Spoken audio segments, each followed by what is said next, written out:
Dahil kauuwi ko lang, madali ang luto lang ang gagawin ko. Time check, 3:53 ng madaling araw. Ito pala yung last day ng Ramadan at Eid na para kinabukasan. Actually, kauuwi ko lang pala neto galing sa trabaho. Tapos dumaretso ako sa supermarket para bumili ng pang-ulam. Bumili ako ng ulo ng salmon tsaka ng mga gulay para sa sinigang. At yan nga, dahil mabilisan yung luto, pinagsama-sama ko na yung mga gulay at hihintayin ko lang na kumulo. At dahil anong oras na rin, nagmamadali na rin akong makaluto ng ulam. Dahil yung oras na yan, talagang ako'y gutom na. Kaya minekos-mekos ko na lang ang pagluto sa sinigang. Oo nga pala, nakalibre nga pala ako ng pang-ulam dahil kanina may nangyari sa supermarket na hindi inaasahan.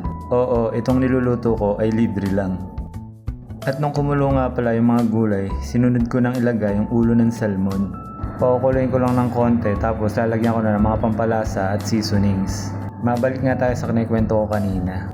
Habang nagbabayad kasi ako sa counter, nagabot ako ng pera sa cashier. Siguro dahil madaling araw na, na-remit niya na yung mga pera niya sa kaha. Kaya ang sabi niya sa akin, wala siyang panukli. Kung gusto ko daw, try kong magpapalit sa labas or sa ibang store. At hihintayin niya na lang akong bumalik para bayaran yung binili ko. Maya-maya may nagsalita sa likod ko at ang sabi niya, siya na daw magbabayad. Kaya yun, napatingin ako at pagtingin ko isang matandang lalaki na parang Syrian ang lahi niya. Ang sabi ko naman sa kanya, wag na at babalik ako para mapagpapalit lang ng pera. Pero ininsist pa rin niya na siya na daw magbabayad. Kaya nagpasalamat na lang ako at binati siya ng Eid Mubarak. Dito sa UAE, maraming good Samaritan. Maraming mababait na kahit hindi natin makakalahi, kikisama pa rin sila kahit sa mga ibang nationalities. At dito rin ako nakaranas na kahit di ko kilala, kinakamusta ka. Kaya syempre, babati rin tayo sa kanila.